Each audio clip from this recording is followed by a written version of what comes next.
providenciando, nesse dia, nesse sábado, né, a presença do Espírito Santo nesse estudo que vai ser aberto e que possa, penetrar fundo no pensamento, no coração de cada um de nós aqui, para ampliar esse sentimento de um dia abençoado que se estenda para todos os outros dias dessa semana.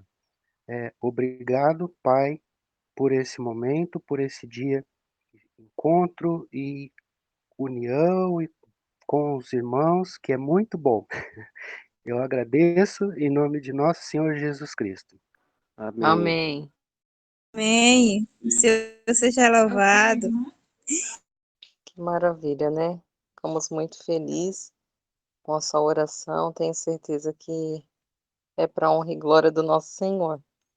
Então, irmãos, vamos falar hoje um texto muito importante que vai de encontro, né, a esse tempo que nós estamos vivendo, que fala do serviço da comunhão. Porque todas as vezes que comerdes desse pão e beberdes esse cálice, anunciai a morte do Senhor, até que venha. É o texto de 1 Coríntios 11, 26. E o pensamento central. Na primeira festa que compareceu com os discípulos, Jesus lhe deu o cálice que simbolizava a própria obra em favor da salvação deles. E na última ceia, deu novamente ao instruir aquele rito sagrado pelo qual a sua morte seria anunciada, até que venha. 1 Coríntios 11, 26. A ceia do Senhor. Por que Cristo estabeleceu a Santa Ceia para nós? Qual deve ser a nossa atitude em relação a ela? Mateus 26, 17 ao 19 e 26 ao 29, 1 Coríntios 11, 26. E no primeiro dia da festa dos pães ázimos, chegaram os discípulos junto a Jesus, dizendo: Onde queres que preparemos a comida da Páscoa? E ele disse: Ide à cidade a um certo homem e dizei-lhe: O mestre diz: O meu tempo está próximo.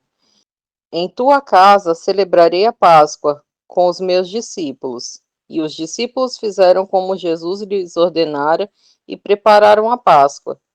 Enquanto comia, Jesus tomou e abençoou e o partiu e deu a seus discípulos e disse: Tomai, comei, isto é o meu corpo.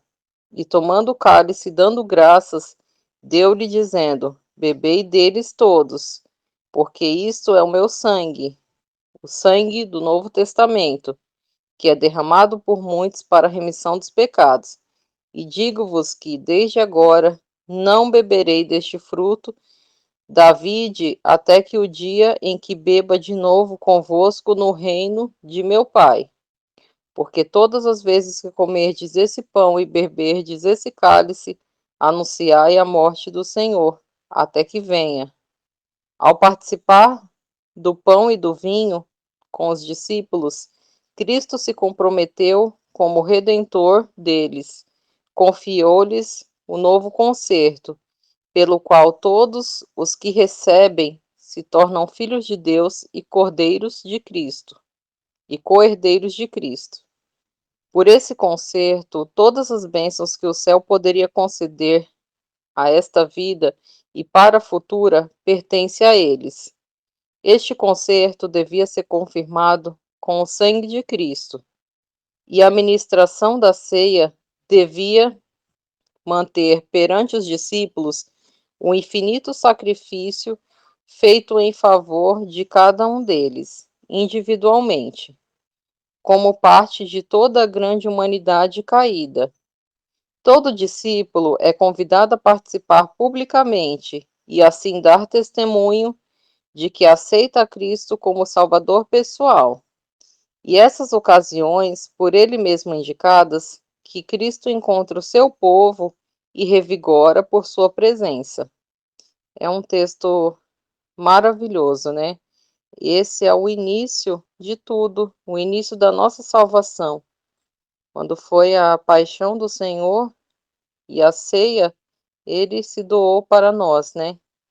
Então foi o início do seu sacrifício por nós, para nos dar a nossa salvação e a nossa redenção, né. Então a gente fica muito emocionado de ouvir essas palavras e tudo aquilo que o nosso Senhor Jesus fez por nós, né, por amor à humanidade. Alguém pode ler o tópico 2, Cristo, o pão do céu? Eu posso ler aqui, irmã, só um instantezinho, deixa eu me organizar, só um pouquinho. Claro, se algum irmão quiser fazer algum comentário também, fica à vontade, viu, irmãos? Estão me ouvindo aí? Estamos sim. Irmã, eu quero fazer um comentário sobre a tua leitura anterior, primeiro, que essa passagem, né, ela é uma segunda vez, né, uma segunda vez que se compartilha o pão, né, na saída do Egito também houve esse momento, né, só que agora vem o próprio Filho do Criador, né, para consumar, né, e realizar as promessas, né. Então, esse momento da ceia, então, é um momento em que se realizam várias profecias e muitas promessas do Criador se cumprem, né, nas palavras e durante a ceia de Jesus com os apóstolos, né. Vou fazer a leitura aqui do item 2. Cristo, o pão do céu. 2a. Como Cristo se identificou com a provisão do pão que concede vida? 1 Coríntios 11, de 23 a 25. João 6, de 33 a 35, 50, 51 e 63. 1 Coríntios 11, 23 a 25. Porque eu recebi do Senhor o que também vos ensinei, que o Senhor Jesus, na noite em que foi traído, tomou o pão e, tendo dado graças, o partiu e disse: Tomai, comei, isto é o meu corpo que é partido por vós. Fazei isto em memória de mim. Semelhantemente também, depois de cear, tomou o cálice, dizendo: Esse é o cálice, esse cálice é o novo testamento do meu sangue. Fazei isso todas as vezes que beberdes em memória de mim. João 6, 33 a 35, 50, 51 e 63. Porque o pão de Deus é aquele que desce do céu e dá vida ao mundo. Disseram-lhe, pois, Senhor, dá-nos sempre desse pão. E Jesus lhes disse: Eu sou o pão da vida. Aquele que vem a mim não terá fome, e quem crê em mim nunca terá sede. Este é o pão que desce do céu, para que o que dele comer não morra. Eu sou o pão vivo que desceu do céu. Se alguém comer desse pão, viverá para sempre. E o pão que eu der é a minha carne, e eu darei pela vida do mundo. O espírito é o que vivifica, a carne para nada aproveita. As palavras que eu vos disse são espírito e vida. Comer a carne e beber o sangue de Cristo é o mesmo que recebê-lo como Salvador pessoal, crendo que ele perdoa nossos pecados e que somos completos nele. E contemplando-lhe o amor, permanecendo nele, absorvendo, que devemos nos tornar participantes de sua natureza. O que o alimento é para o corpo, Cristo deve ser para a alma. A comida não pode nos beneficiar, a menos que a comamos, a menos que se torne parte. Portanto, Cristo não tem valor para nós, se não o conhecermos como Salvador pessoal. Um conhecimento teórico não nos beneficiará. Devemos nos alimentar dele, recebê-lo no coração, para que a sua vida se torne nossa. Seu amor, sua graça devem ser assimilados. A vida de Cristo que dá vida ao mundo está em sua palavra. Era por sua palavra que Jesus curava doenças e expulsava demônios. Pela palavra acalmava o mar e ressuscitava os mortos. E o povo dava testemunho de que a palavra dele tinha poder. ele proferia a palavra de Deus, como havia feito mediante cada profeta e mestre do Antigo Testamento. Toda a Bíblia é uma manifestação de e o Salvador desejava afirmar a fé de seus seguidores na palavra. Quando sua presença visível fosse retirada, a palavra devia ser a fonte do poder deles. Alguém quer fazer algum comentário desse trecho? É um trecho bem interessante. Por causa desse trecho, Jesus entrou em conflito muito grande, né, com os fariseus e saduceus, né, porque questionavam que história era essa de ele ser a carne e ele dar o corpo dele, que aquilo era uma blasfêmia, uma promiscuidade, enfim, né? Eles não conseguiam interpretar como devia ser interpretado, né, naquele momento. Então é um trecho bastante importante, né, que vai levar a condução da situação toda na sequência, né, do aprisionamento, da humilhação e da crucificação, né. Esse trecho tem um peso bastante importante, justamente porque as pessoas na época não conseguiram compreender as palavras, né. Posso continuar, irmã? Posso fazer um comentário, irmão Ramos? Claro, irmão Edson, fica à vontade. Então, assim, a gente sempre tem que lembrar a Cristo todos os dias de nossa vida, porque hoje a gente tem o entendimento, né, que o sacrifício de Jesus para a gente é uma coisa inexplicável. Então, a gente que crê na volta de Jesus, a gente tem que lembrar dele todos os dias, em todos os nossos atos, para que a gente possa aguardar a sua volta e a gente seja digno da salvação prometida. Porque, da mesma maneira, na época dos fariseus, que achavam Jesus louco, né? Hoje a gente é tratado dessa maneira.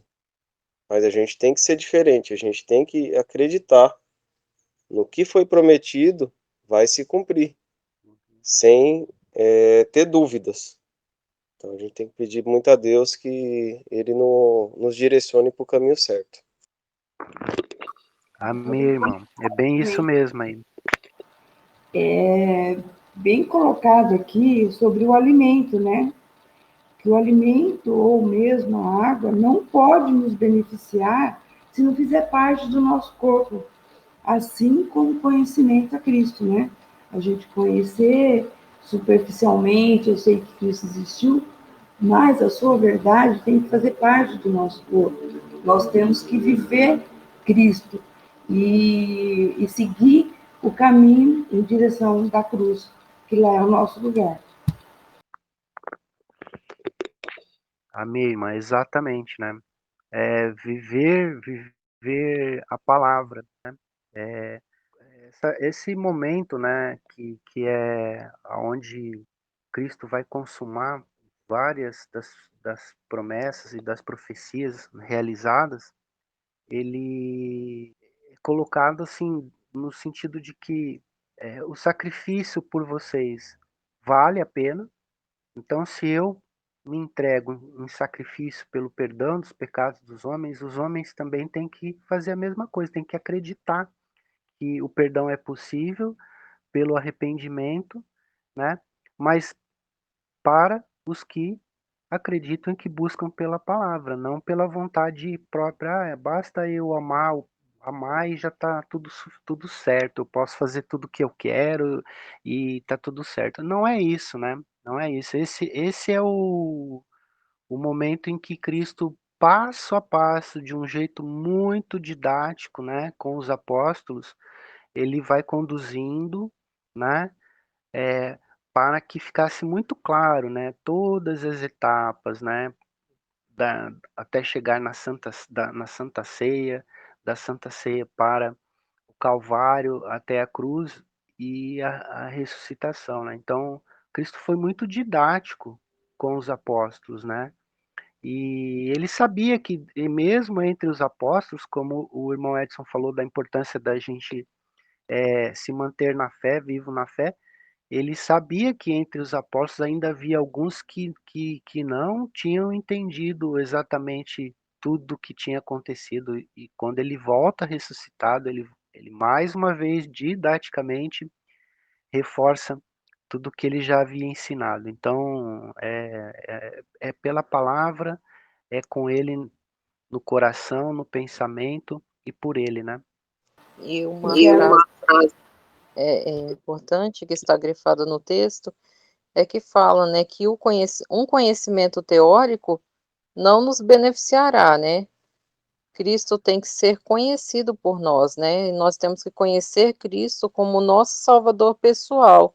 E só assim vai ter sentido, né? Nós temos que nos alimentarmos da sua palavra, nós temos que receber Cristo no nosso coração e que a nossa vida se torne uma vida em Cristo. Receber esse amor e essa graça que Jesus se deu por nós, né? E só dessa forma que a gente pode conhecer a Cristo de verdade, né? Não é com conhecimento teórico, mas sim aceitarmos o sacrifício que Jesus fez, dando sua vida por nós, e que por nós mesmos nós não somos dignos de nada, mas por amor dele, nós estamos próximos a ele, né? Nós podemos alcançar Cristo pela misericórdia do Senhor que nos deu por amor. Então, nós temos que nos aproximar da presença do nosso Senhor Jesus e ser grato por tudo aquilo que ele fez e faz por nós, né? Cada dia a gente vê a presença do Senhor na nossa vida, e se nós estamos aqui hoje, é pela misericórdia do nosso Senhor, que nos enxergou, né, que abriu nossos olhos e que nós possamos, né, estar abertos para receber todo esse amor que Cristo tem por nós. Amém. eu posso fazer um comentário também? Eu não sei quanto aos demais irmãos, mas assim, seguir Cristo é mortificar a carne. E essa parte, esse exercício é muito dolorido, porque mortificar a carne abrange várias coisas, como humildade, mansidão, autocontrole, misericórdia, empatia. Tudo, e tem muito mais coisa, mas o mortificar a carne é muito difícil, gente. Eu não sei vocês, mas uma das minhas dificuldades é fazer jejum. Eu fico sem comer, eu acho que até psicológico, influência maligna, eu não sei. Depois de um certo tempo começa a me dar tontura, eu fico mal, eu fico querendo sentar, sabe? Eu peço muito a Deus para me fortalecer, que mortificar a carne é muito difícil, mas é o caminho da cruz. E é lá que nós teremos a glória.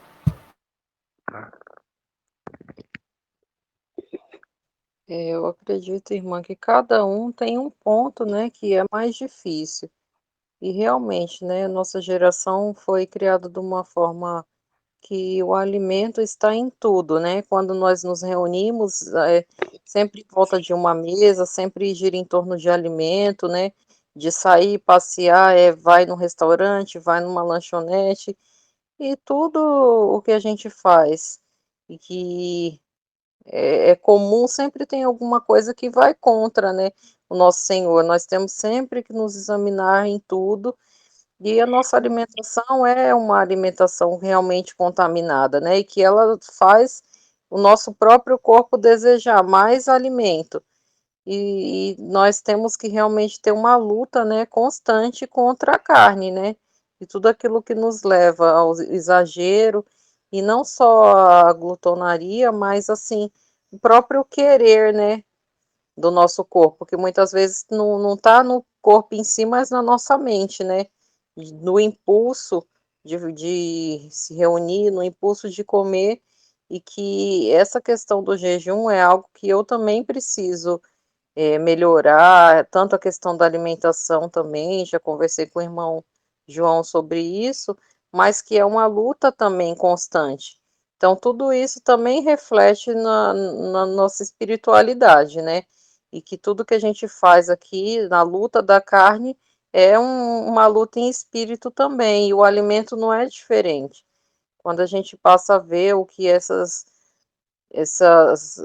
restaurantes, essas lanchonetes, fast food, o que eles fazem no alimento, tanto de mudar geneticamente e tantas misturas de conservantes e todos os produtos químicos que são adicionados no alimento, tudo isso é feito de forma que a gente fique aprisionado também nesse modo de alimentação, que é um modo que vai contra, né, o que realmente o nosso Senhor quis para nós, né, que é uma alimentação muito mais natural, mas que nem sempre a gente na cidade tem acesso a essa alimentação livre de agrotóxicos e tantas coisas.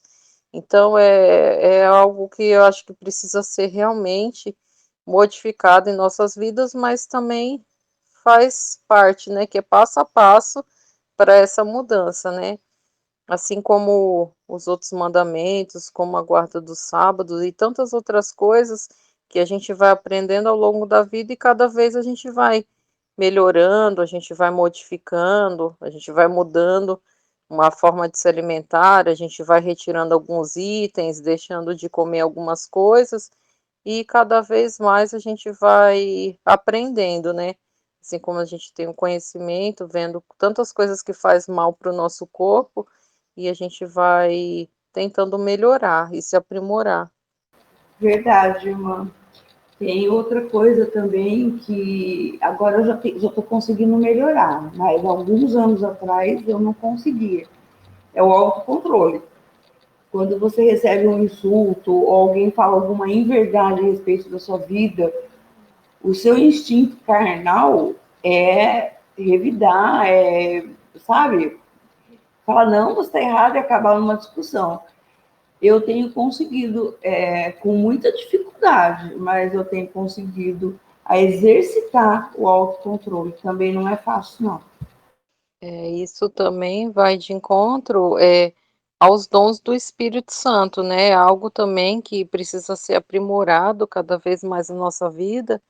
E tem o dom que é pouco falado, mas que é importante como todos os outros, que é o dom da mansidão. Na nossa sociedade, a gente aprende a sempre a revidar, a não levar desaforo para casa, a sempre ganhar pela palavra, né?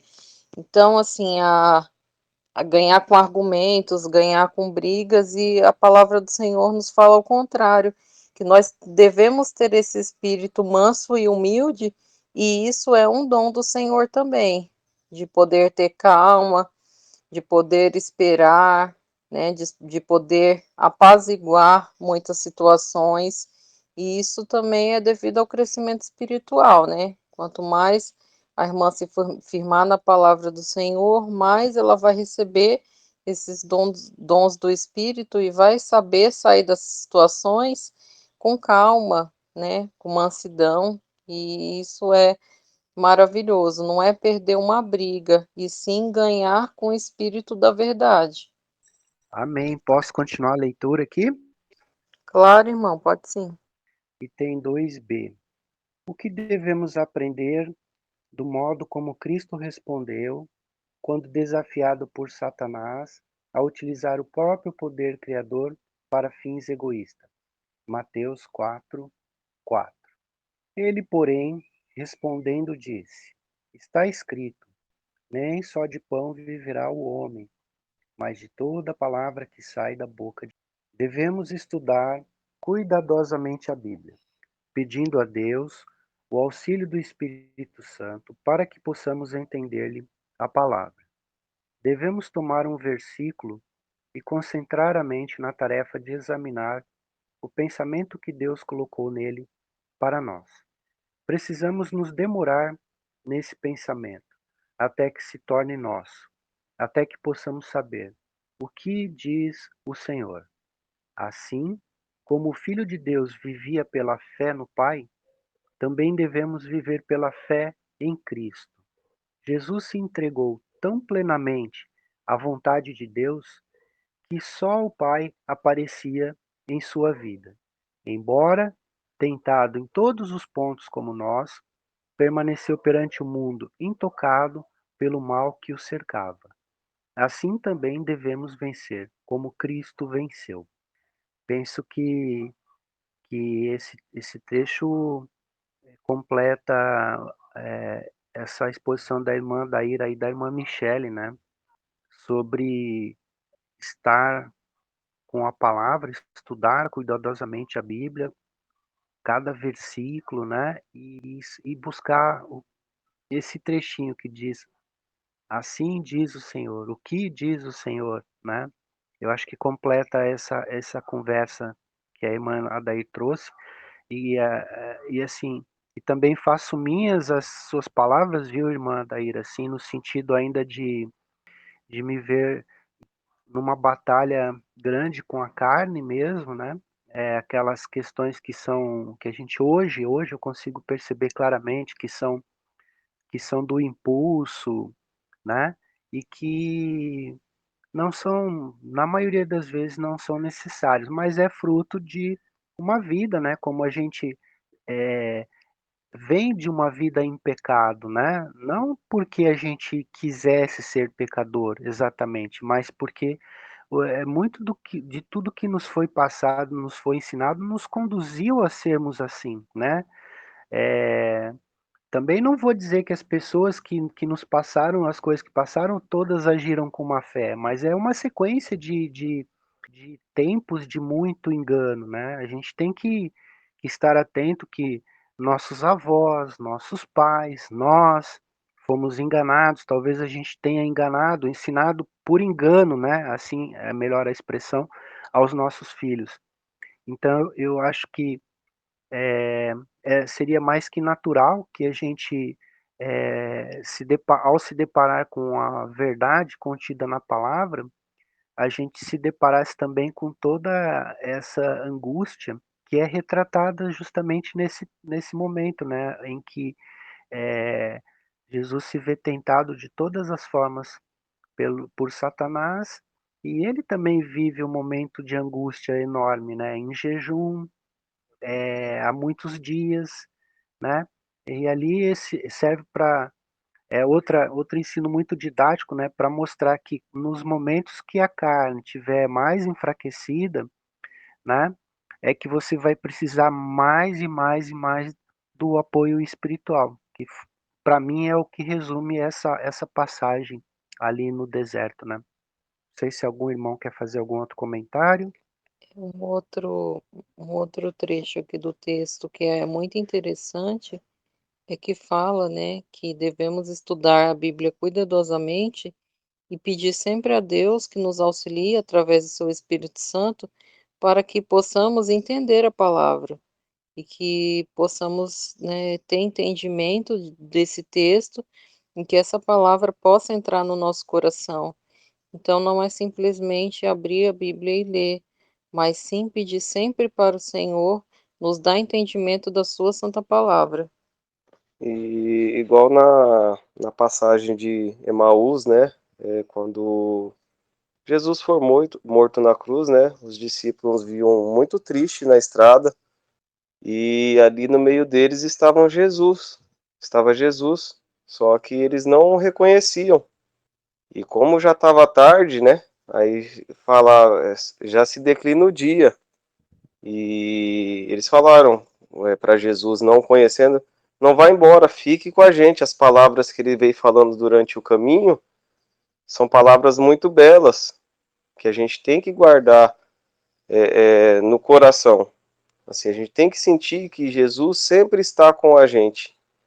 E mesmo sem saber que era Jesus, Jesus acompanhou eles até a casa.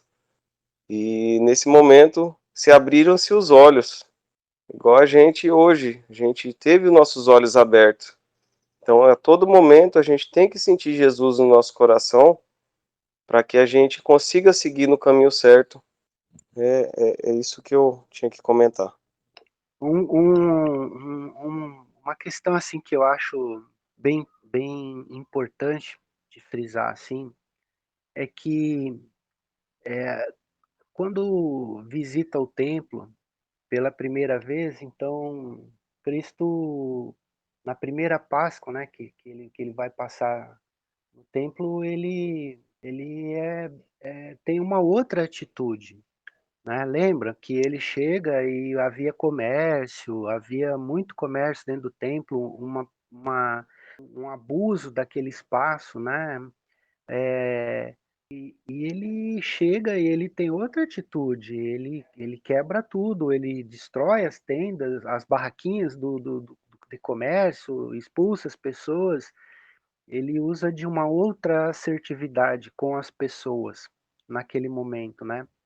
Então, assim, o que evidencia, assim, que uma questão é você resolver as coisas com os homens, da forma como deve resolver com os homens, e a outra questão é você resolver as coisas espiritualmente, né?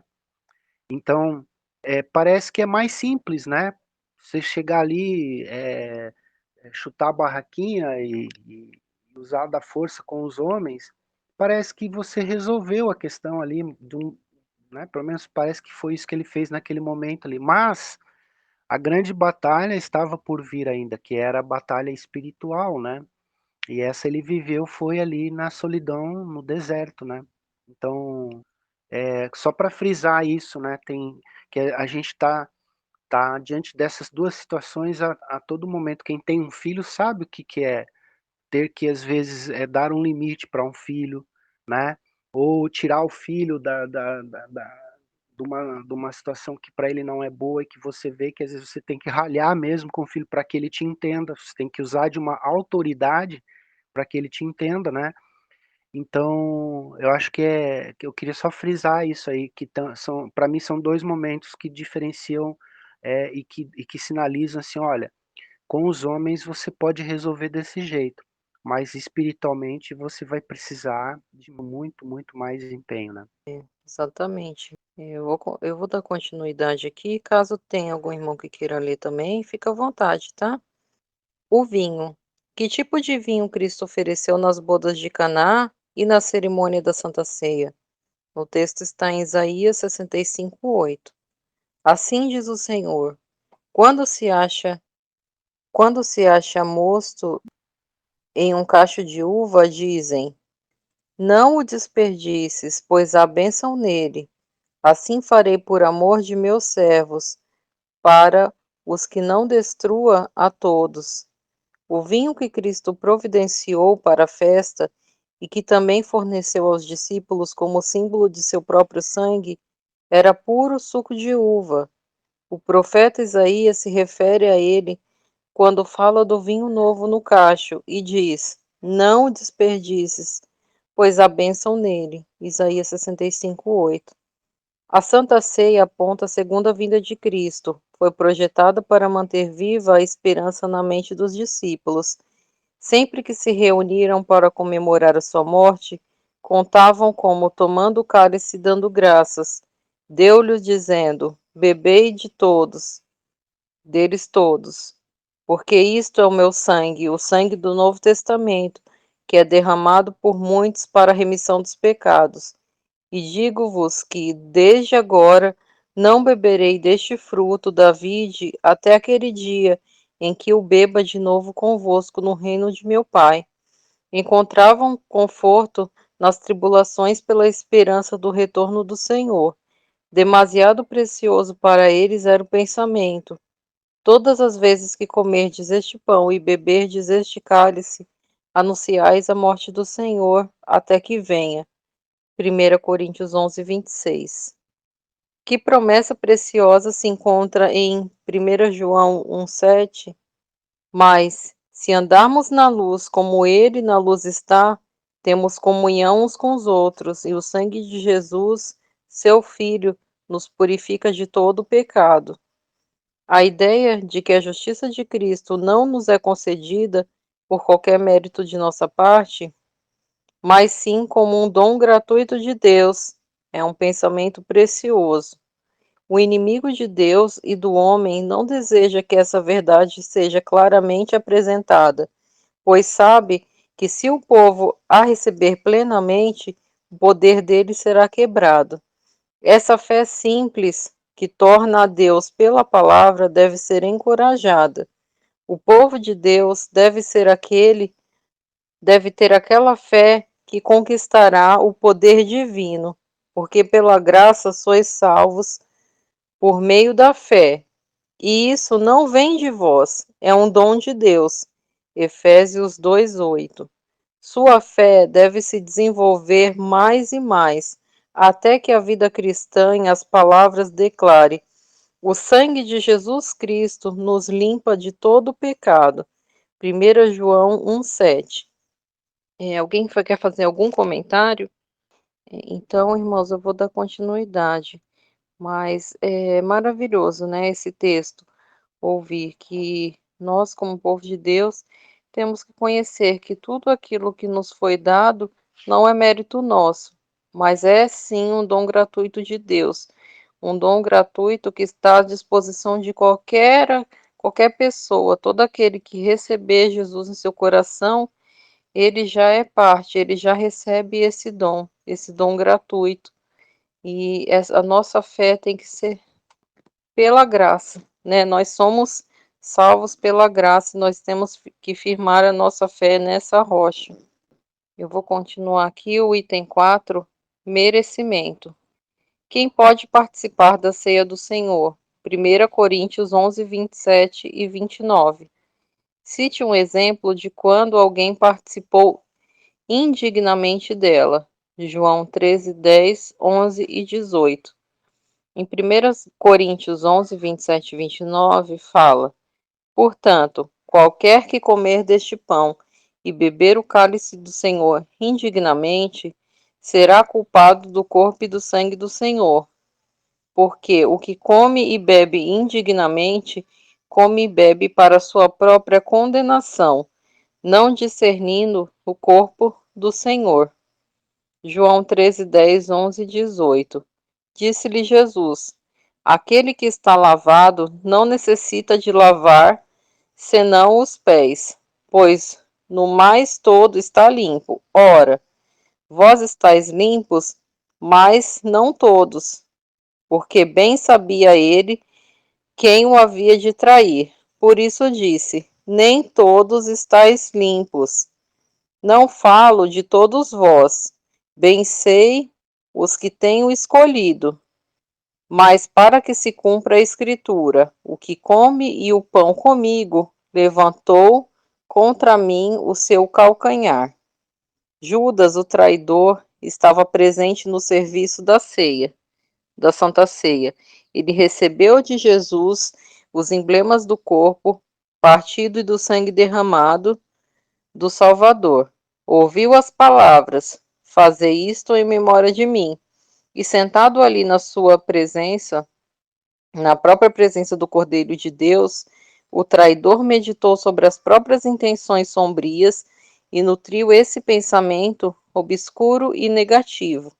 Entretanto, isso não significa que qualquer pessoa, em qualquer momento, deva participar da ceia do Senhor. Vemos que a instituição de tão sagrada cerimônia foi restrita aos discípulos.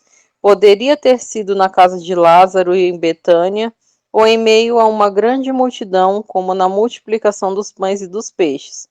Todavia, a ceia foi realizada de forma particular, apenas com seus 12 apóstolos, e também o coração de Judas e seu pecado não eram publicamente revelados, pois caso fosse, ele não participaria validamente da ceia. Embora fosse um momento do grupo dos 12, porque Judas era indigno de coração para participar da Santa Ceia? Que preparação destinava a suavizar aquele coração duro, e que também é necessário para nós hoje? O texto está em João 13, 14 e 15. Jó 13, 14 e 15 diz assim: ora, se eu, Senhor e Mestre, vos lavei os pés, vós deveis também lavar os pés uns dos outros, porque eu vos dei exemplo para que, como eu vos fiz, façai vós também. Judas, com certeza, deve ter sentido todo o poder persuasivo do amor de Jesus. Entretanto, as mãos do Salvador Lavavam aqueles pés sujos e enxugavam com a toalha. O coração de Jesus estremeceu com o impulso de confessar o próprio pecado ali mesmo, mas ele não se humilhou, endureceu o coração contra o arrependimento e os velhos impulsos, abandonando por um instante, voltaram a controlá-lo. Judas se ofendeu com o ato de Cristo, de ter lavado os pés dos discípulos. Se Jesus se humilhou tanto, pensou, então não podia ser o rei de Israel. Toda esperança de honra mundana num reino secular foi destruída. Judas se convenceu de que não havia nada a ganhar por seguir a Cristo. Depois de vê-lo degradar-se como pensava, confirmou o próprio objetivo de negá-lo e se declarar um iludido. Estava possuído por um demônio e resolveu completar a obra que havia concordado fazer, que era de trair o seu Senhor. Cristo lavou os pés de Judas, mas o coração do discípulo não se entregou a ele, não foi purificado. Judas não se submeteu a Cristo. Então, esse é um texto muito forte, né? É um texto que fala quem que não pode participar, né, da Santa Ceia e quem não está apto, né, a receber o nosso Senhor e Salvador. Todo aquele que tem um coração como Judas, aquele que andava com Cristo, que era conhecedor da sua palavra e de suas obras, mas que não recebeu Cristo realmente, verdadeiramente no seu coração. Ele olhava, ele via, mas ele não recebia o amor de Cristo. Ele pensava, ele não pode ser o rei. Como um rei vai lavar os pés? Mas é porque ele não recebeu a Cristo no seu coração, ele não entendeu o objetivo do nosso Senhor Jesus, que era se doar por amor a nós. Então, que nós possamos ter um coração aberto para receber o nosso Senhor e Salvador, em que nós não sejamos como Judas, né? Para que nós não sejamos traidor do nosso Senhor Jesus. Nós possamos ser como os outros discípulos que realmente conheceu, né, e verdadeiramente recebeu nosso Senhor e Salvador no nosso coração. Alguém quer fazer algum comentário sobre esse texto? Texto forte, né, irmã? Texto que nos remete a diversas reflexões aqui, né? Em particular, Jesus conhecia o que estava no coração, né, de Judas, né, e o manteve ali, né, para que ele cumprisse um propósito também que fazia parte de algo muito maior, que era a promessa do Pai, né? E como Cristo servia ao Pai, ele não quis se colocar antes do Pai, né? Então ele deu prosseguimento, né, para que se cumprisse as promessas ou mais uma promessa do Criador, né? Então é nesse sentido que vem o desafio a nós, né? Que é quando a gente porque a gente tem medo, porque a gente tem um impulso, a raiva, esses sentimentos todos aí, a gente se coloca antes de Jesus, né, que é a nossa referência. Então esse ensinamento, volto a frisar aquilo que a irmã Daí falou anteriormente, né, que ali eu me vejo muitas vezes também, que é de não endurecer, né, não endurecer o coração, não endurecer o pensamento, e acreditar, né? Acreditar que os propósitos se cumprem com alguma finalidade que muitas vezes nem é do nosso alcance inicial, né? Eu acho que o exemplo mais fácil da gente ilustrar essa questão são as doenças, né? As enfermidades que a gente às vezes demora para entender que propósito isso está cumprindo na vida de alguém, né? Assim como você ter um ente querido que é viciado e você ter que conviver com aquilo, que propósito aquilo cumpre na vida, né? Então acho que esse trecho ele é bem sensível e remete a essas questões e faz assim pensar um pouquinho adiante, né? Pedro também, não, eu jamais vou negar, eu jamais vou. E na mesma ceia, né? E ele fala para Pedro: não te incomoda, Pedro, antes que o galo cante lá na madrugada, você vai me negar 3 vezes. Então, o que eu acho importante aí, né? E de uma profundidade espiritual gigante, que é quando você consegue colocar o propósito de Deus na frente de todas as coisas, né? Eu acho que essa lição aí sei lá, talvez seja a maior de todas e por isso ser tão difícil, né, irmã Dair, conforme a irmã relatou anteriormente ali. Verdade, irmão. É muito difícil, mas é necessário, né? Nós temos que nos policiar 24 horas por dia, porque às vezes eu tenho pessoas conhecidas que falam assim para mim: nossa, você não acha que você está sendo muito radical? Né? Aí eu respondo: se Cristo não fosse radical por mim, eu não estaria, não teria a chance de ser salva, né? Então Cristo radicalizou. Então nós temos que seguir Cristo. Exatamente, irmã, belas palavras, né? Autoexame. O que devemos fazer antes de participar do serviço da comunhão? O texto está em 1 Coríntios 11, 28. Examine-se, pois, o homem a si mesmo, e assim coma deste pão e beba deste cálice. O Santo Vigia Celestial está presente nessa ocasião do lava-pés, para transformar esse ato num exame de consciência, para convencer do pecado e da bendita certeza dos pecados perdoados. À medida que lembramos da humilhação do Salvador por nós, pensamento se liga a pensamento, invoca-se uma sucessão de memórias, lembranças da grande bondade de Deus e da graça e ternura dos amigos terrestres, bênçãos esquecidas, misericórdias de quem se abusou, gentilezas desprezadas, tudo é trazido à mente.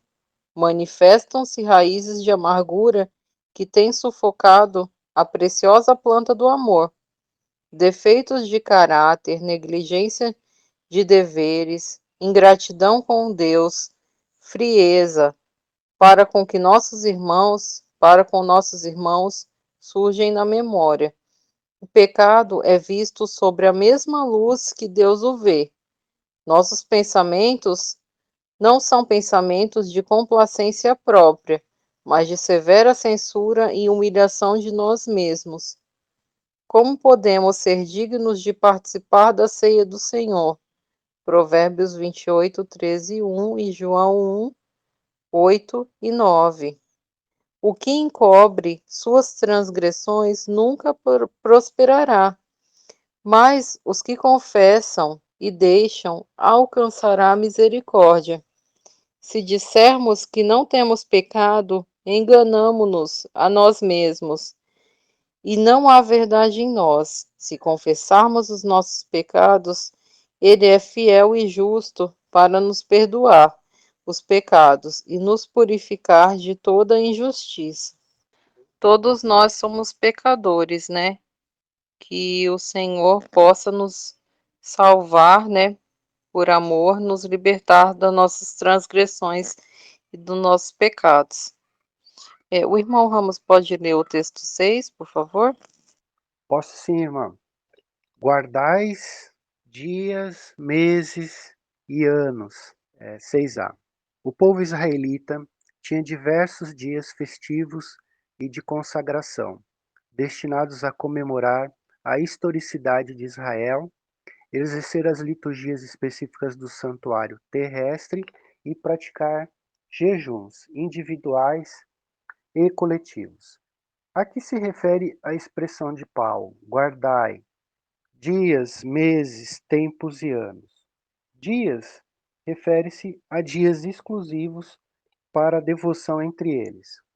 14º, 15º e 21º dia do mês de Nissan. Levítico 23, de 6 a 8. Sexto dia do mês de Sivan. Levítico 23, 15 a 21. Primeiro dia do mês de Tishrei. Levítico 23, 23 a 25. 10º dia do mês de Tishrei, Levítico 23, 26 a 32. 15º e 21º dia do mês de Tishrei, Levítico 23, 33 a 36. Dias de jejum, Jeremias 36, 6, Zacarias 8, 19. Meses, comemoração no início de cada mês, ocorria a cada lua nova. Números 28, 14, Salmos 81, 3, 5. Tempos, corresponde ao período de duração das festas anuais e santas convocações, tais como pães asmos, Deuteronômio 16, 3, 4, primícias, Deuteronômio 16, 9, 10, trombetas, Levítico 23, 24, tabernáculos, Levítico 23, 42, 43, Páscoa, Levítico 23, 5 e Purim, Ester 9, 26 a 28. Anos refere-se ao 7º ano, o ano sabático, Êxodo 23, 10, 11 e ano do jubileu, Levítico 25, 8, 12. Quantas datas, né? Não estamos Continuo? ouvindo, irmão. Pode continuar. Posso continuar? Pode sim. Então, depois eu faço um comentário sobre essas datas aí. 6b. Mediante a cruz de Cristo e a nova aliança em seu sangue, como Paulo considerava essas ministrações dadas a Israel?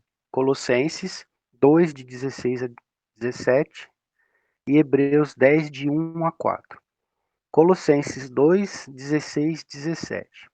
Portanto, ninguém vos julgue pelo comer ou pelo beber, ou por causa dos dias de festa, ou da lua nova, ou dos sábados, porque tudo isso tem sido sombra das coisas que haviam de vir. Porém, o corpo é de Cristo. Hebreus 10, de 1 a 4. Ora, visto que a lei tem sombra dos bens vindouros, não a imagem real das coisas, nunca jamais pode tornar perfeitos os ofertantes, com os mesmos sacrifícios que, ano após ano, perpetuamente eles oferecem. Doutra sorte, não teriam cessado de ser oferecidos, porquanto os que prestam culto, tendo sido purificados uma vez por todas, não mais teriam consciência dos pecados. Entretanto, nesse sacrifício faz-se a recordação de pecados todos os anos, porque é impossível que o sangue de touros e bodes remova pecados. Paulo entendia claramente que todos os símbolos dados anteriormente em Israel serviriam como um farol ou uma sombra válida até Cristo. Continuariam no calendário divino, a partir de Cristo, mas para cumprimento pelo próprio Cristo, como ele mesmo fez com a Páscoa, pães ázimos e Pentecostes. Estes símbolos, apontando para ele, deveriam servir como ensinamento às nações sobre o Messias por vir. Contudo, vindo o Messias, a dispensação da fé não poderia mais permanecer restrita àquilo que o próprio Paulo chamou de rudimentos fracos e pobres, aos quais de novo quereis ainda escravizar-vos. Guardais dias, meses e tempos e anos. Gálatas 4, de 8 a 10. Além disso, a circuncisão era um desses rudimentos fracos e pobres, que os escravizava. A propósito, a circuncisão era o principal problema confrontado por Paulo na igreja de Galácia. Gálatas 2, de 3 a 5 e 12, e Gálatas 5, de 2 a 4, e Gálatas 6, de 12 a 15. Estes rudimentos cerimoniais da lei eram fracos e pobres, em vários aspectos. Não tinham condições de proporcionar salvação, continham diversos simbolismos ultrapassados, Hebreus 9, de 9 a 10, estavam repletos de tradições rabínicas destituídas de fundamento escriturístico. Isaías 29, de 13 a 14, Tito 1, de 10 a 14.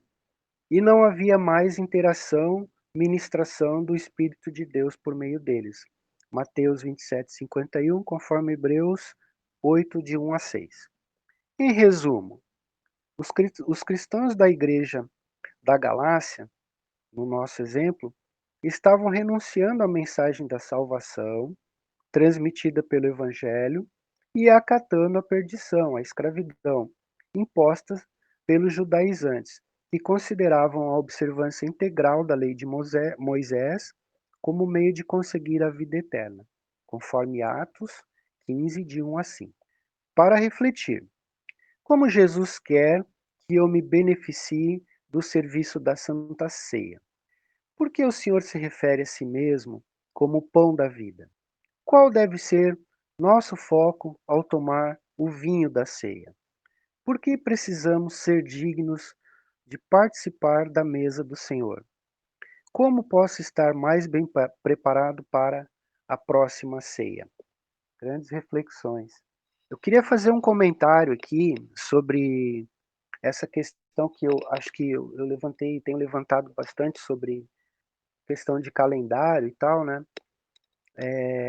Essa discussão já bem antiga sobre calendário solar, calendário lunar, lunisolar e tal, e como cada civilização interpretava e marcava os tempos, né? Desde os sumérios, passando pelos egípcios, pelos assírios, pelos babilônios, gregos, romanos, até chegar nos dias de hoje, né? Então a gente percebe que houve várias formas de contar o tempo, né?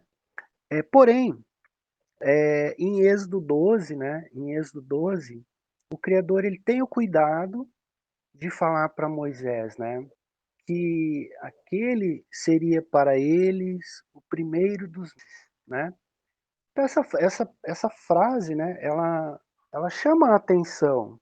Por que será que o Criador falaria isso para Moisés? Não bastava ele dizer assim, olha, façam aí, separem um cordeiro no dia tal, no dia tal vocês sacrificam o cordeiro e isso já seria suficiente. Então eu me peguei pensando nisso. E é a partir daí que veio a minha curiosidade, né? Sobre quando vou lá na frente, Paulo fala dos tempos, né?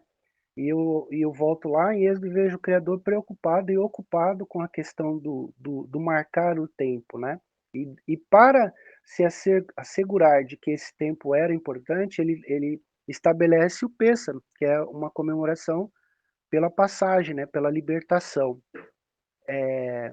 E que tempo é esse, né? Então você olha no texto, você não consegue achar, olha, vocês observem a data da lua nova para marcar esse mês. Não existe isso, né? Então, o curioso é que a gente vai pesquisando e vai vendo que um monte de construção em cima disso. Então, a data ela tem a ver com a passagem do o início, a chegada da primavera, né, no hemisfério norte. Então, é o equinócio que para nós é de outono, que foi agora em meados de março, e que para eles era no o equinócio da primavera, na mesma época, né? Então, de tudo que eu tenho lido até agora, assim, né, sobre isso, a gente pode entender o seguinte: o relógio do Criador está no céu mesmo, né? Ele usa os astros, ele usa o Sol e a Lua para marcar os dias, né? Os ciclos de dias, a Lua para marcar, colaborar para marcar o ciclo das estações e tal, e orientar nos períodos de plantio e de pesca também. Essa é a função da Lua principal. Então, quando você junta tudo isso, assim, o apanhado, você vai perceber assim que o Sol, o luminar de maior brilho, né, de maior intensidade de brilho no céu, ele sempre antecede a chegada de qualquer estação. Não tem estação que chega, a Lua chega primeiro que o Sol. Não existe isso, né? Então, assim, o luminar, que é o luminar guia, vamos dizer assim, é o Sol. Então, eu acho interessante estar estudando isso, poder compartilhar um pouco desse estudo com os irmãos, né? Porque não é a questão de ser um calendário solar ou um calendário lunar. Nenhuma dessas perspectivas eu acho que essencialmente válida, mas assim, é importante para líderes, governadores, pastores, apóstolos, para tipo organizar as pessoas, né, e tal coisa.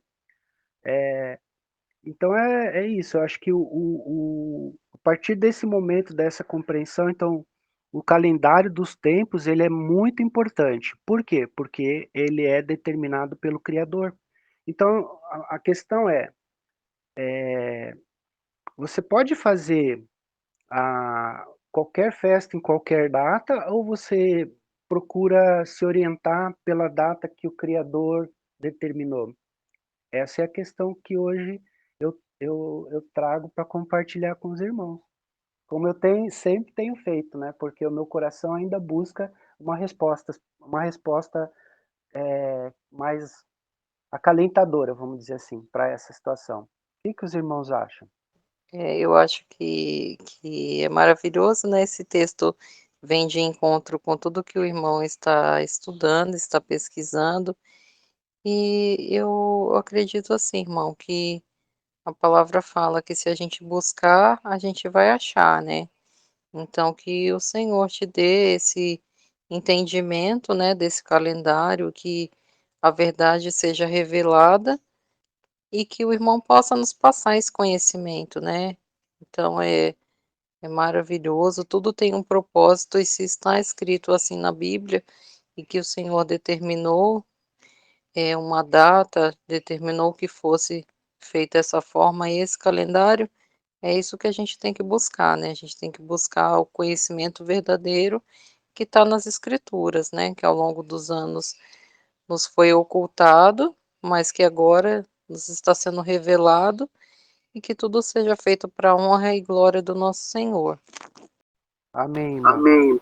Irmão Ramos, eu tenho bastante dificuldade em assimilar esse tipo de coisa, tipo datas, números. Eu tenho assim, um déficit de atenção, sabe? E eu queria me aprofundar nesses estudos, porque isso está assim, me chamando muita atenção, estou gostando muito.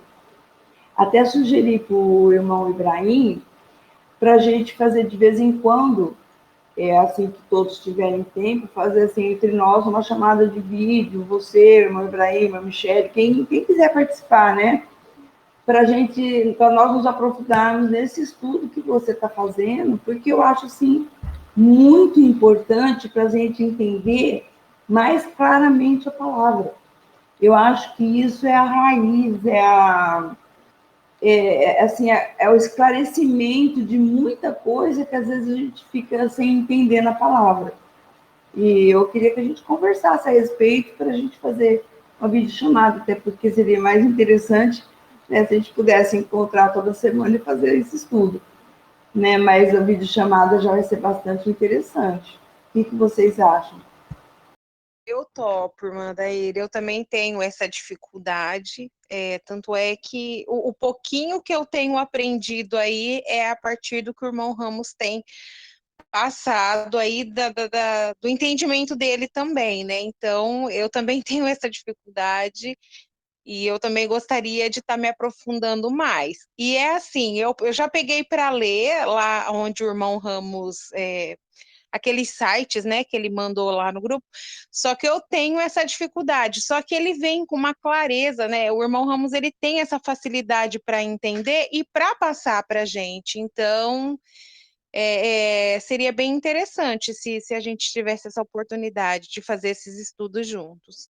Eu que eu puder colaborar, porque eu sei que mais pessoas participando vai nos levando a um aprofundamento e um entendimento, né?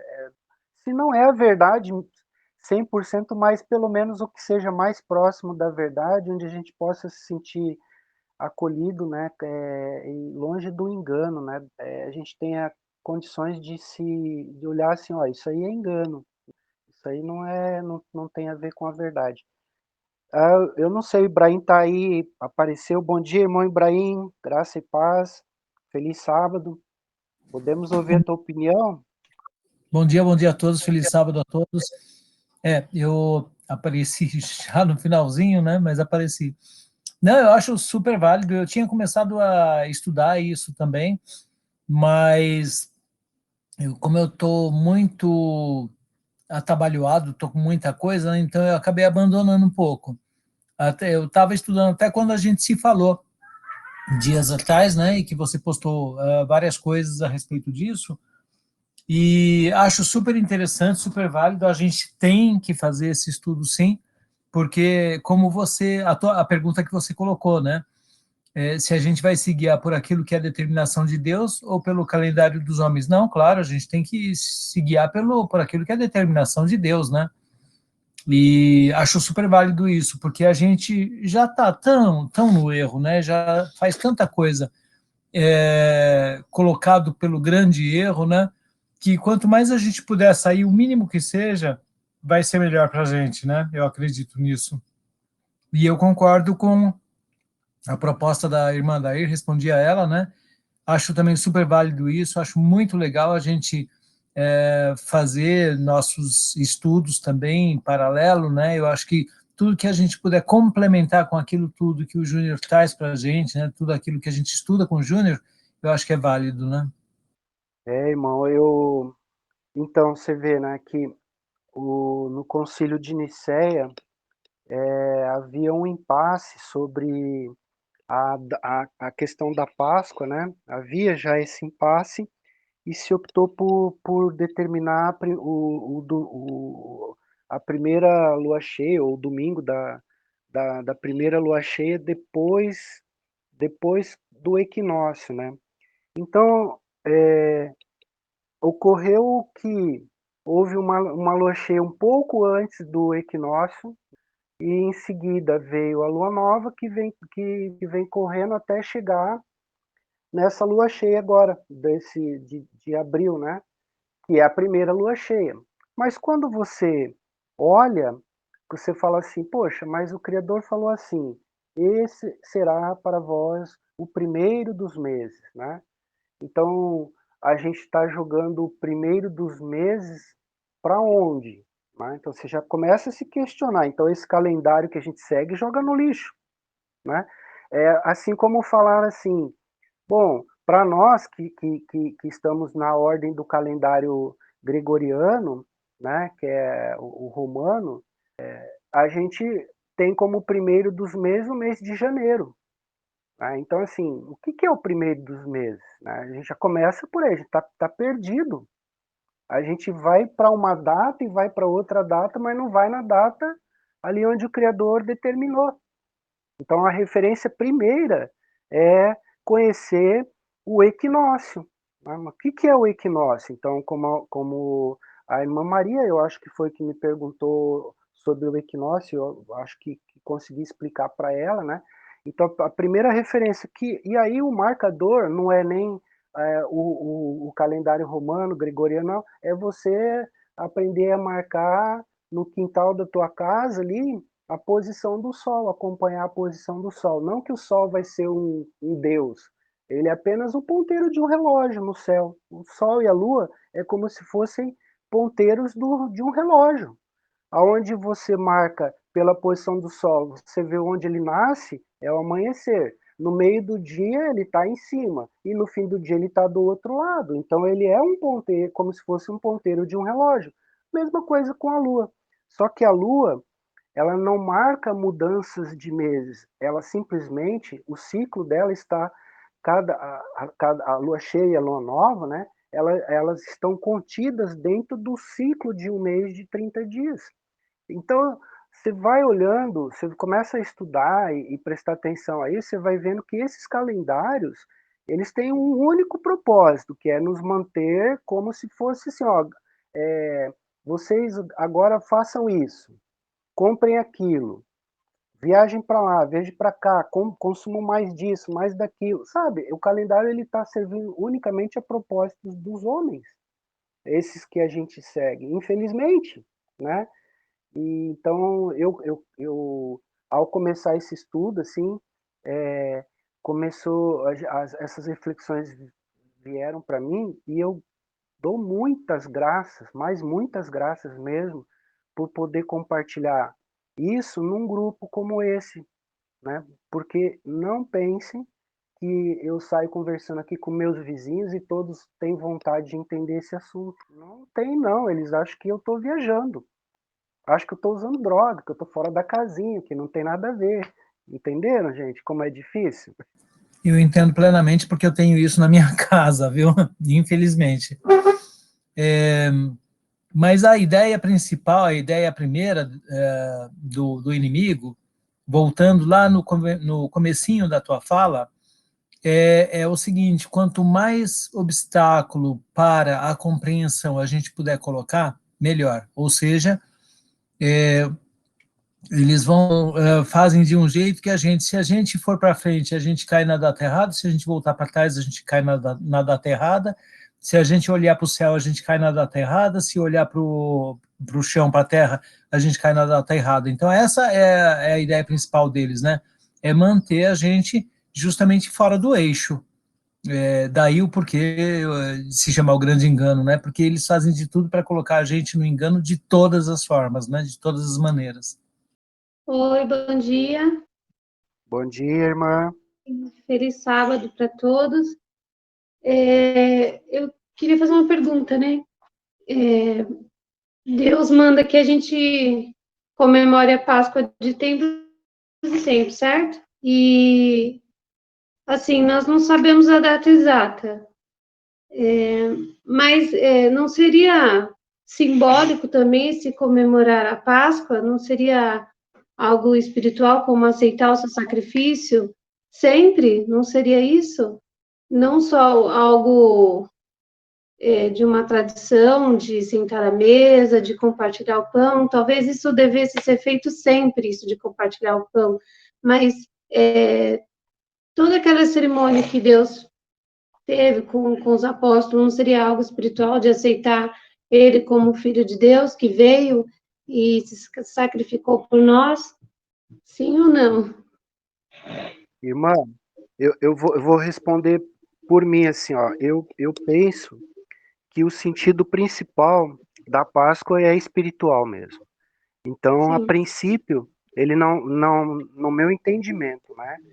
Ele não é vinculado a datas, a princípio. Ele é de um alcance espiritual. Então, a tua intenção vale mais do que a data e o lugar. sim, Porém, quando a gente começa a observar as tramas aí do engano, ele visa também nos afastar das datas do Criador, para justamente esconder e daqui a pouco apagar a história, entendeu? Então, assim, eu vejo duas coisas aí. Primeiro, se eu estiver fazendo a Páscoa com um sentimento, né, verdadeiro, ela vale. Se eu estiver fazendo a Páscoa com um sentimento verdadeiro, sabendo da mentira que é o calendário, e mesmo assim continuar ignorando esse fato, eu não sei se eu espiritualmente eu já estou me colocando bem, entendeu? Eu tenho é por isso que eu partilho aqui no grupo essas questões que vêm para mim para buscar a solução, né? Para buscar, a princípio eu aceito a ideia de fazer a Páscoa com os irmãos que estão buscando pela verdade, né? Não é por uma questão comercial ou de igreja, de sistema religioso, não é por nada disso.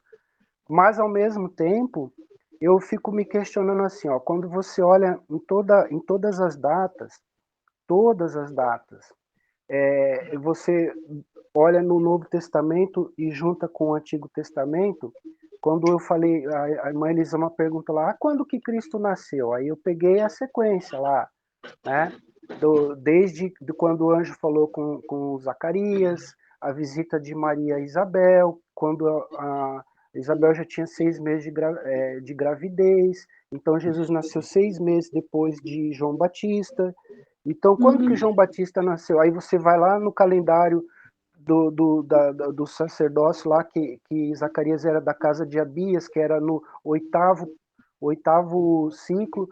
Aí você junta tudo isso, aí você consegue encontrar as datas, os meses próximos, né, pelo menos, e aí você consegue entender que Batista nasceu na festa da Páscoa, por isso que ele era o anunciador, ele não era ainda o Elias nem o Messias, mas é o que anunciava, né? E Cristo nasceu no tabernáculos, né?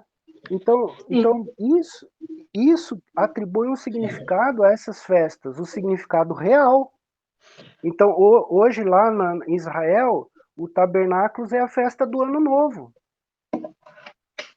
Mas,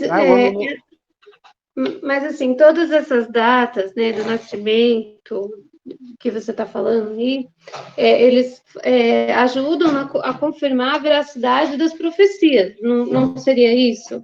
Mas nos tempos de hoje, a gente ainda precisa disso, porque o tempo mesmo, quem sabe de todas as coisas que vão acontecer é Deus. E o calendário verdadeiro está no céu.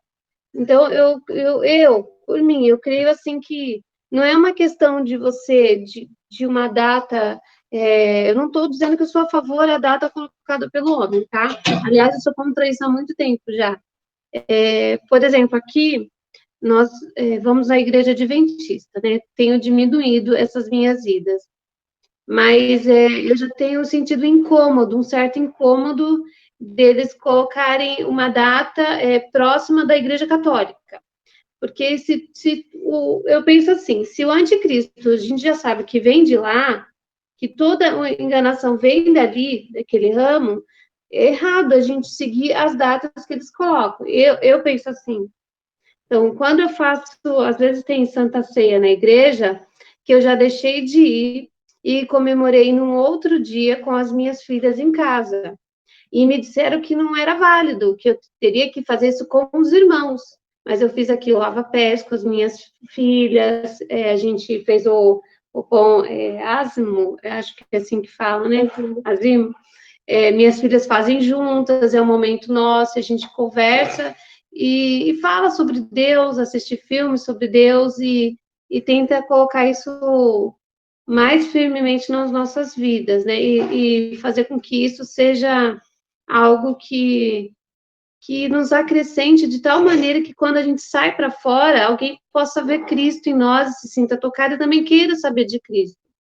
Eu penso assim, por isso que eu acho assim, que é válido a gente procurar sim, que nem você sentiu que isso está te incomodando, você tem que procurar, mas a gente não deve se prender a isso, porque eu acho que a gente acaba esquecendo dessa parte simbólica também, que a gente tem que ser a Páscoa deve ser algo no nosso dia a dia, lembrar do sacrifício de Cristo. Você entende onde eu quero chegar? Irmã, Claro, eu posso dar uma resposta? Números 28 trata sobre as festas. Yahvé falou a Moisés e disse, ordena aos israelitas o seguinte, versículo 16, no primeiro mês, no 14º dia do mês, é a Páscoa de Yahvé, e o 15º dia do mês é dia de festa, durante 7 dias se comerão ázimos. E por aí afora. Eu li esse trecho para dizer o seguinte, que a festa da Páscoa não é uma festa da Páscoa só por causa do nascimento de Jesus Cristo. Afinal de contas, nessa passagem, Jesus Cristo nem era nascido ainda. Mas corrobora o nascimento É a libertação do povo de Israel. Exatamente. Então, e a cruz, no caso, o sacrifício de Cristo, é a libertação de um povo todo, que estava cativo também. Exatamente. Então, assim, não é que foi abolido, Jesus não aboliu nada. A vinda de Jesus não foi para abolir nada, nenhuma determinação de Deus. Ele veio para corroborar, para fazer cumprir aquilo que Deus tinha determinado. O que a vinda de Jesus fez foi abolir lei dos homens. É diferente, tem a lei de Deus e a lei dos homens. Então, algumas coisas da lei dos homens, Jesus cortou, Jesus aboliu. Leis de Deus, nenhuma, ele não aboliu nenhuma. Portanto, a gente entende o seguinte, que a Páscoa ela deve continuar a ser comemorada assim, mas ela deve ser comemorada na época certa, que é esse trabalho que o Ramos tem feito aí de procurar as datas corretas.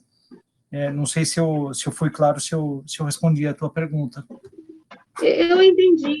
E eu sou a favor que se encontre a data, mas eu fico pensando assim, será que a gente vai encontrar, sendo que o calendário está no céu?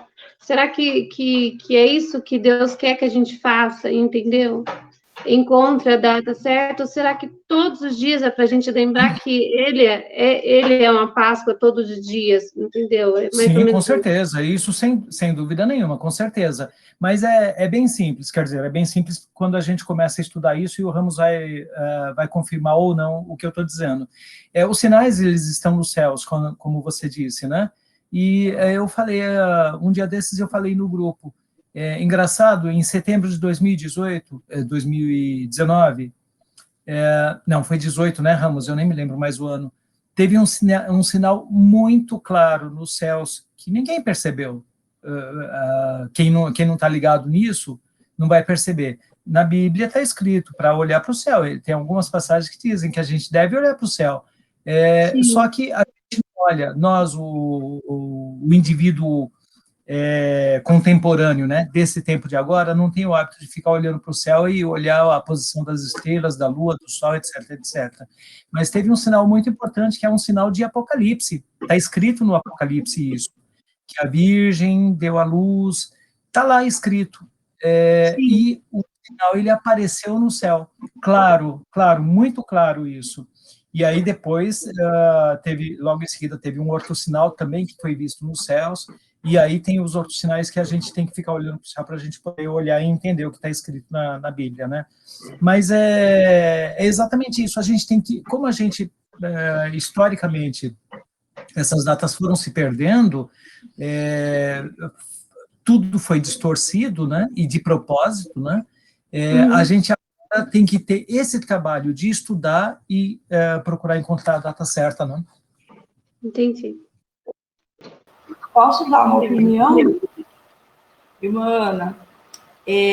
A gente tem que saber e entender que Deus deixou o calendário, deixou tudo direitinho para nós seguirmos. E o homem, por influência maligna, mudou tudo isso. Então, nós vivemos, desde a hora que nós nascemos, numa mentira muito grande. Então, a NASA é uma mentira, a ONU é uma mentira, a OMS é outra mentira. A gente vive numa mentira. Então, seria bom a gente começar, que nem o irmão Ramos está fazendo, a buscar o que Deus deixou. E, se possível, seguir como Deus determinou.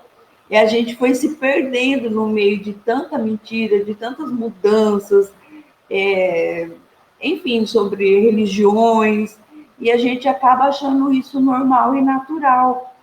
Eu também tive a mesma dificuldade que a irmã está tendo, não é normal. Eu entendi tudo que vocês colocaram aqui, tá?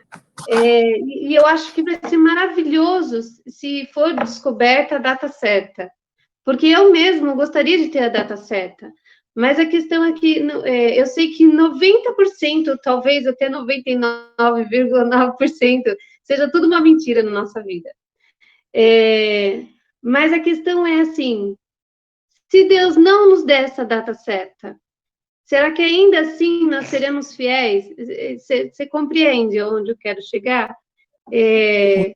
Porque nem todas as respostas a gente não vai ter. Irmã, desculpe cortar, o tempo da ignorância não é levado em consideração por Deus. Ou seja, se encontrar a data certa, ele vai mesmo assim nos considerar como seus filhos fiéis, porque a gente não sabe onde está essa data certa, né? Uhum. Entendi.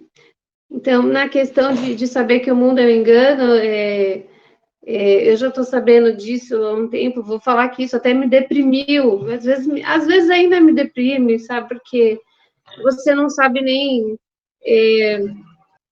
com quem você pode falar sobre o assunto, e você se sente muitas vezes sozinha, eu me sinto.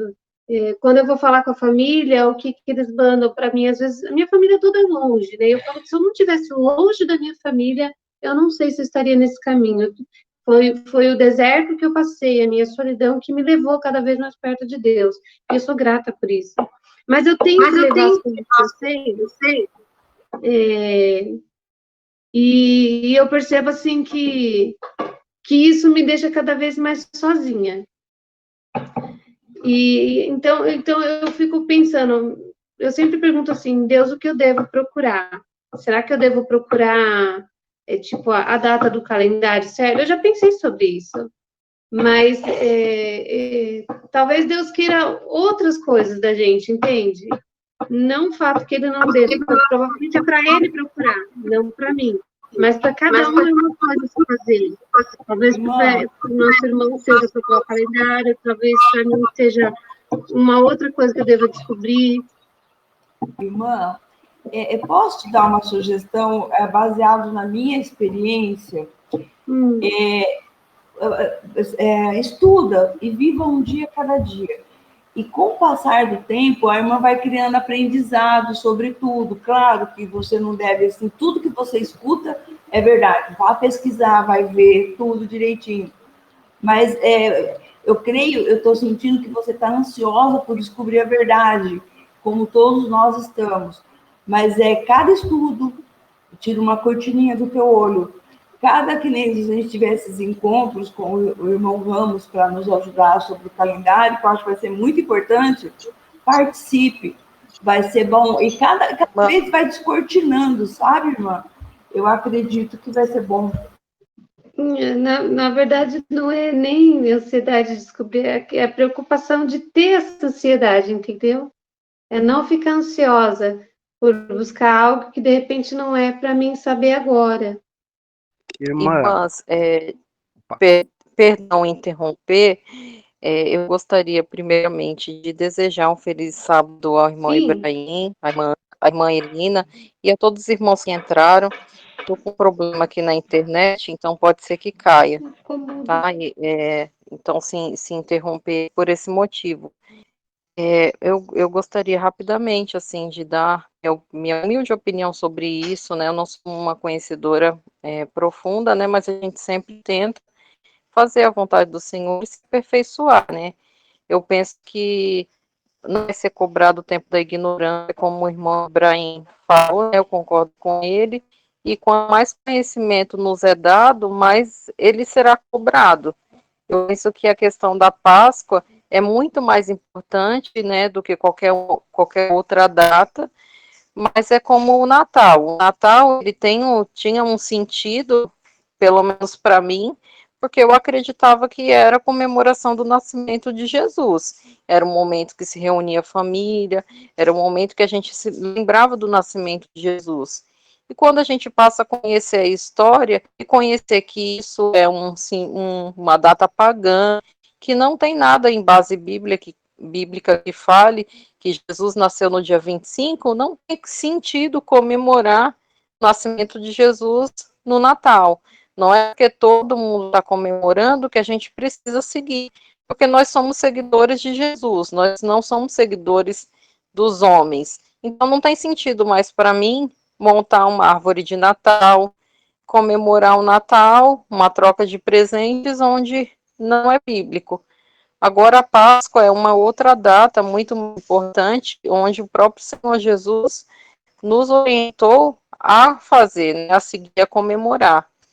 Então eu penso que quando não temos o conhecimento da real data, nós temos que fazer a nossa Páscoa e nos reunir com o irmão com o coração sincero, porque Jesus conhece o nosso coração. Mas nós não podemos nos acomodar, nós temos que buscar a verdade. E uma vez que nós encontramos, pode não ser a data exata, mas que se aproxime mais da verdade, nós temos que andar na verdade.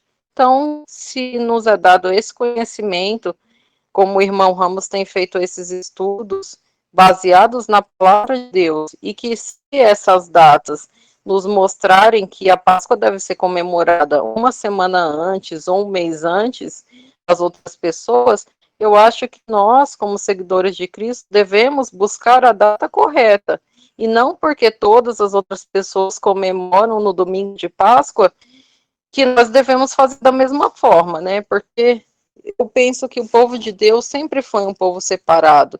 Ele sempre nos desejou a obediência.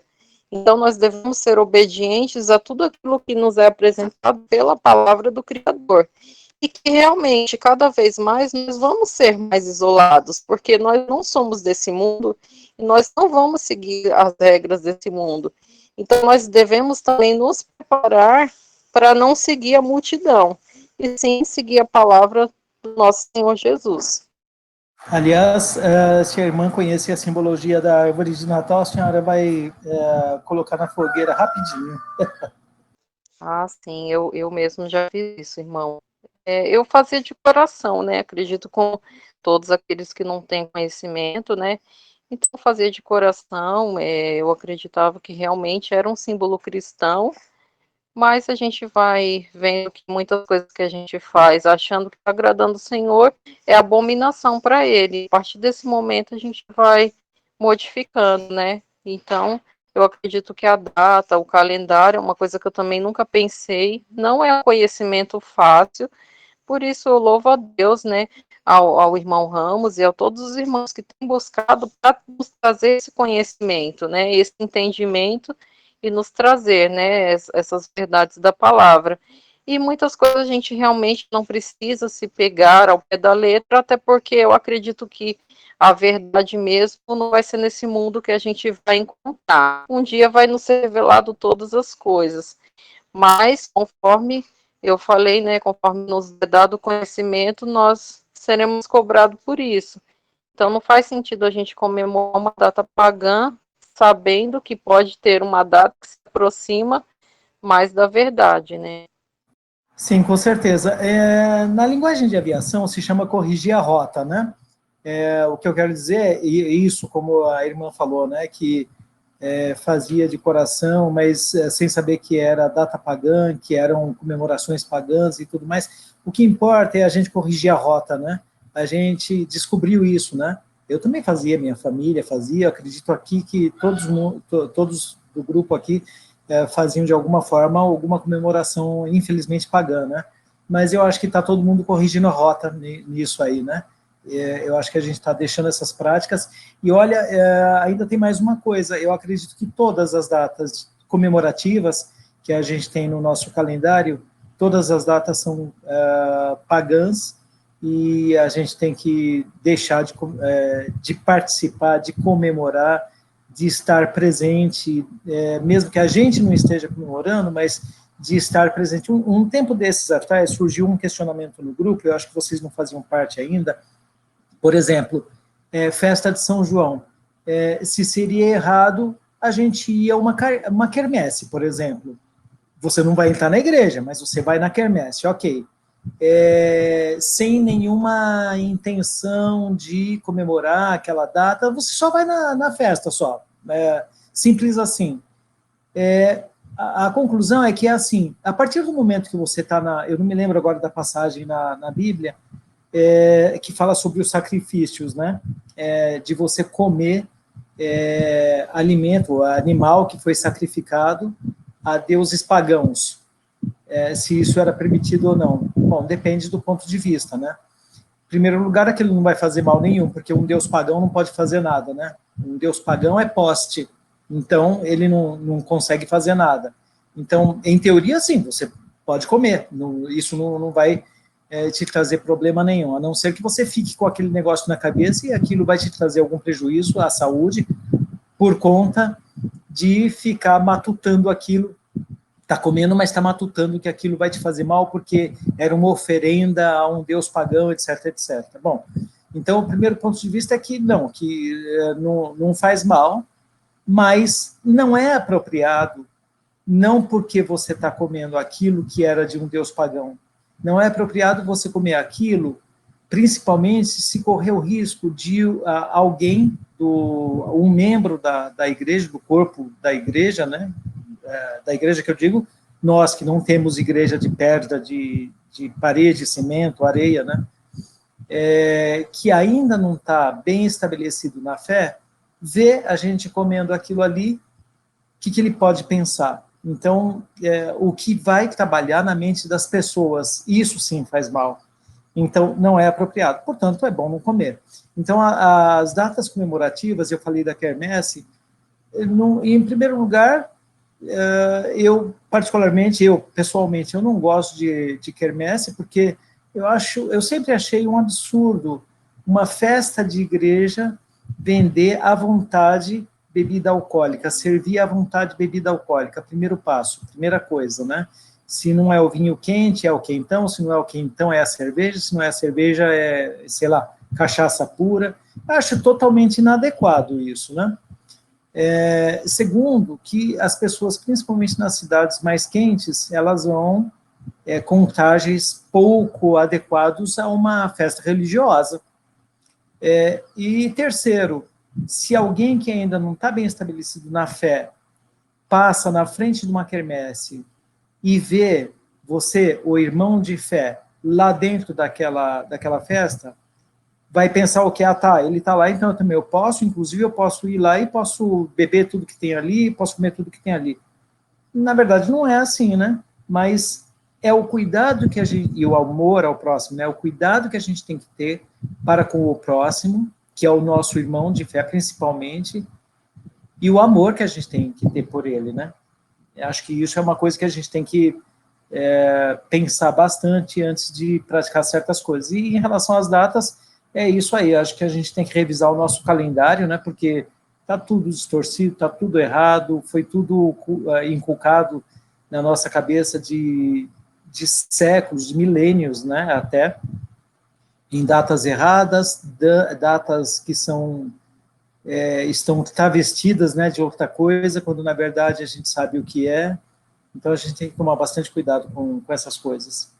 Eu acho que é como a irmã Michele falou, como o Ramos disse, né, estudo, estudo, estudo. Jesus disse, meu povo perece por falta de conhecimento. Então a gente tem que ir atrás de conhecimento, tem que pesquisar muito, tem que ler muito, tem que estudar muito. Só assim a gente vai conseguir se aproximar um pouquinho de Deus, né? Não muito, mas porque a gente não é merecedor, mas ele, por sua imensa misericórdia, ele vai nos permitir chegar um pouquinho mais perto dele, né? Se a gente souber um pouco mais das coisas que estão nas Escrituras.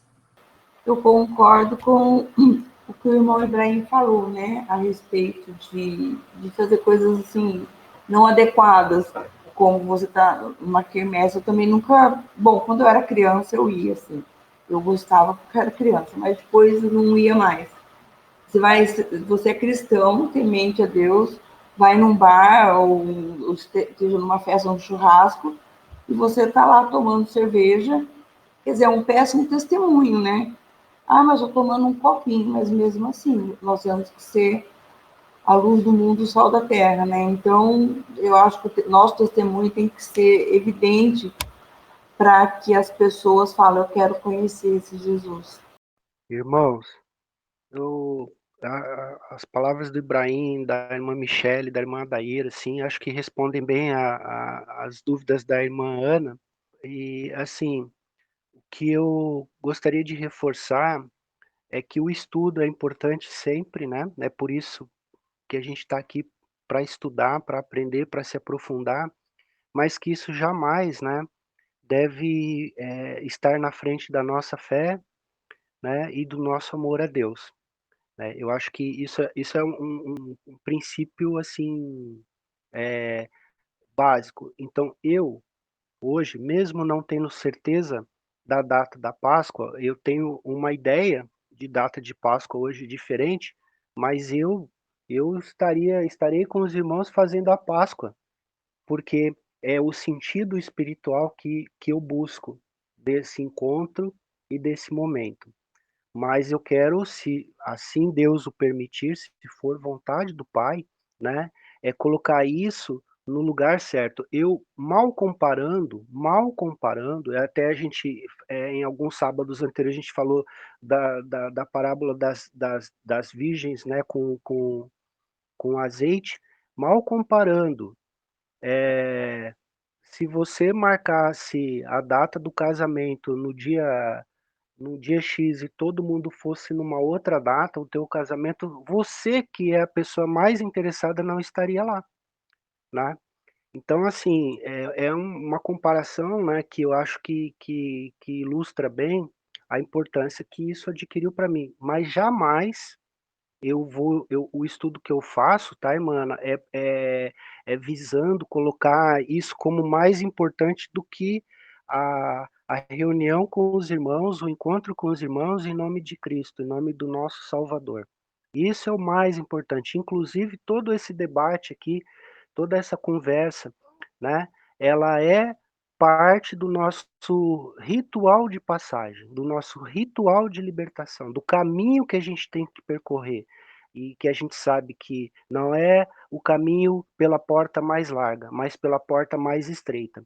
E é por isso que a gente está aqui debatendo, conversando e buscando encontrar meios, né, formas para seguirmos, né, de mãos dadas, porque a cada dia serão mais motivos para a gente largar as mãos um dos outros e seguir por pensamentos individuais. E não é esse o propósito, tá? Eu trouxe a questão, compartilhei com os irmãos, para que isso seja motivo de nos unir mais em nome de um propósito que é a verdade. Ele que é a verdade, ele que é o caminho, ele que é o pão da vida. Eu posso dar uma palavra? Irmão Ramos, eu acho que é muito válido você procurar, sim, a data, não é desmerecendo. Na minha opinião, é muito legal. Se você descobrir, se tiver estudo, eu quero participar, mas, assim, eu pensei nessa questão, entendeu? Será que todos vão concordar? Sempre tem alguém que discorda, entendeu? E que isso não seja um motivo para separar, mas para unir. Mas a questão também, eu falei assim, de repente é para você nesse momento, entendeu? Essa busca. Eu vejo assim, eu penso na minha caminhada. A minha caminhada, eu passei por diferentes etapas, né? Eu estou numa caminhada ainda, todos nós estamos. Então, teve um momento de eu perceber que eu precisava sair de um certo grupo, teve um momento que eu comecei a descobrir sobre o Natal, teve um momento que sobre data de aniversário, sobre Páscoa, e assim vai. Mas são momentos que eu precisei passar, mas que pessoas, mesmo da igreja, acharam aquilo uma loucura. Entende o que eu quero dizer, irmão Ramos? É válido. E eu acho que todo estudo que envolve a escritura e que for para o nosso crescimento é válido. Mas não pode ser algo que nos deixe, vamos dizer, cristãos, eu não sei qual seria a palavra, que fique pensando só naquilo, entendeu? E esqueça o essencial, que é a união. E foi exatamente o que eu falei, irmã. Estamos no mesmo pensamento, na mesma sintonia, né? É um estudo apenas, né? Não pode jamais vir na frente da nossa fé e do nosso amor a Deus, né? Senão não vale de nada. É só vaidade e ego, né? Então eu concordo com a irmã no pensamento. Estamos na mesma sintonia. Você pode ver até a questão que foi falada aí, né, do Natal. Na igreja aqui eles colocam árvore de Natal, né? Se dizem cristão, mas colocam árvore de Natal. Mas eu não posso chegar lá na casa de um irmão e falar, não, isso aí você não sabe o significado. É o tempo dele. Tudo é o tempo de alguém. E eu também não posso achar que porque ele tem uma árvore de Natal, que eu sou mais cristão que ele. A gente não sabe o coração das pessoas, né? E o quanto aquilo é valioso ao ponto de ocupar o lugar de Deus na vida dele. Posso dar uma opinião também, por gentileza? No caso do estudo do irmão Ramos, como a irmã falou, agora é o tempo dele, mas assim, eu acho que seria muito egoísmo dele estudar e guardar só para ele. Falar, esse é meu tempo, porque nós estamos num grupo buscando a mesma coisa, a santidade, para chegarmos perto do Messias e ganhar o reino de Deus. Então, o irmão Ramos, ele está estudando isso com afinco, pelo que eu estou entendendo, e está se dispondo a compartilhar. Agora, cada um recebe esse estudo e faz como lhe convém, porque daí eu posso falar, não, agora não é o meu momento, eu estou estudando, mas não é o meu momento de eu aplicar isso na minha vida e tentar passar para outras pessoas, que Deus vai te direcionar, basta você se colocar à disposição, né? Mas eu acho que conhecimento é muito importante, é esse o motivo que estamos todos aqui reunidos, né? Irmã Ana, eu só queria fazer não é nenhuma crítica ao que a senhora falou, mas eu só queria dizer uma coisa em relação ao tempo de cada um, né? Outro dia até no estudo, a gente falou sobre isso. Me parece que a gente já não tem mais esse tempo, né? O tempo já está se esgotando, o tempo já está se esvaindo, né? Está escorrendo pelas mãos. Aqueles que querem aceitar a Deus, ou aqueles que já aceitaram, mas ainda estão no meio do caminho aí, meio em dúvida, meio sem saber se vai para lá ou se vai para cá, e aqueles que estão firmes na fé, né? Então, o que eu quero dizer é que a gente já está vendo os eventos acontecendo aí, as coisas já estão acontecendo, as dores de parto, né, elas já começaram, a gente já está vendo aí, inclusive por conta de união de governos, de conluio, né, que os governos estão fazendo por aí, pelo mundo afora, guerra e todas as coisas que estão acontecendo na sociedade como um todo, né, essa coisa de homossexualidade, a criminalidade, enfim, essa coisa da doença que deixou uma parte do mundo trancada em alguns países, né, por vários meses, várias semanas ou vários meses seguidos. No Brasil teve um esboço disso, felizmente não vingou, mas em algumas cidades do país a gente teve governantes ditadores, né, que trancaram a população em algumas cidades específicas, mas tudo isso já são, né, as dores do parto, né, inundações, neve no deserto, maremotos em várias regiões do mundo, aí vulcões explodindo.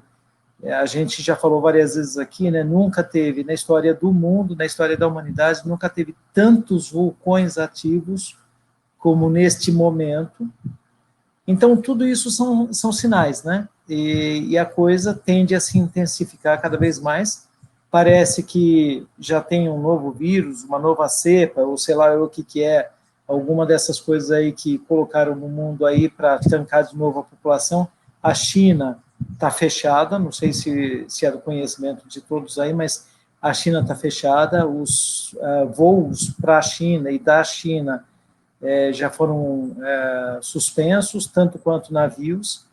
Então, assim, isso não vai parar, isso só vai aumentar e cada vez mais. Então, o que eu quero dizer com isso é que, assim, infelizmente, a coisa do tempo de cada um já não existe mais. Ou você pega ou você larga. Não tem mais essa coisa de, não, eu vou esperar dar meu tempo. Não vai ter mais esse tempo.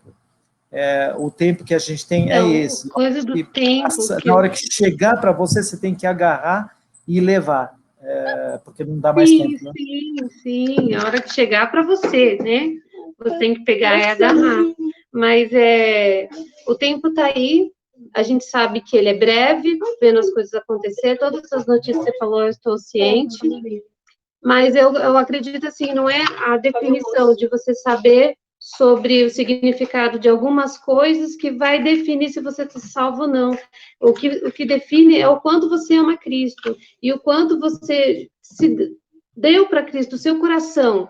Quem é que comanda? A sua mente, quem é que comanda? Né? E eu creio assim que eu estudo a Bíblia. Aliás, eu leio de sábado a sábado, ouço o tempo todo, acho que eu chego até a irritar minhas filhas tudo que eu ouço. Mas eu penso assim, não é o fato de eu saber uma data, ou não saber de uma data, ou saber mais do significado de uma árvore de Natal que o outro, que vai definir se eu sou salvo ou não.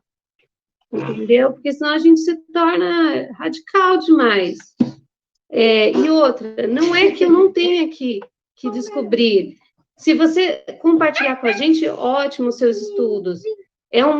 Vai agregar ainda mais no conhecimento que eu tenho.